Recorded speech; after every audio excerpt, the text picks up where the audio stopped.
дар тоҷикистон мактабҳоро ба таътил фиристоданд.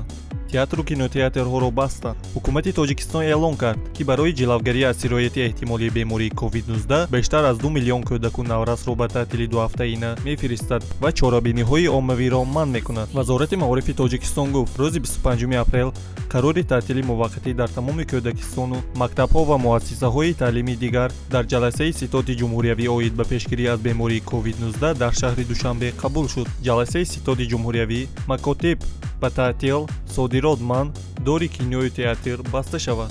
имрӯз таҳти раёсати сарвазири тоҷикистон раиси ситоди ҷумҳуриявӣ оид ба пешгирӣ аз паҳншавии бемории коронавирус Қоҳир Расулзода ҷаласаи навбатии ситоди ҷумҳуриявӣ оид ба пешгирӣ аз паҳншавии бемории мазкур баргузор гардид. дар ҷаласа қарор қабул карда шуд, ки ҷиҳати ҳифзи солимии ҷомеа ва бехатарии аҳолӣ, махсусан кӯдакону наврасон дар муассисаҳои томактабӣ, муассисаҳои таҳсилоти миёнаи умумӣ, муассисаҳои таҳсилоти ибтидоии касбӣ ва муассисаҳои миёнаи касбӣ шурӯъ аз рӯзи 27 апрел то 10 майи соли 2020 муваққатан таътил эълон карда шавад. ҳамчунин тибқи қарори ситоди ҷумҳуриявӣ оид ба пешгирӣ аз паҳншавии бемории коронавирус ва бо назардошти вазъияти мураккаби иқтисодию иҷтимоӣ дар ҷаҳон ва бо мақсади таҳкими амнияти озуқаворию таъмини бозори истеъмолии мамлакат бо маҳсулоти ватанӣ муваққатан аз ҳудуди ҷумҳурӣ ба хориҷи кишвар содирот кардани ҳама гуна маҳсулоти ғалладонагию лӯбиёгиҳо аз қабили орду гандум, шоли, биринҷ, наск, нахӯду мош, тухми парранда,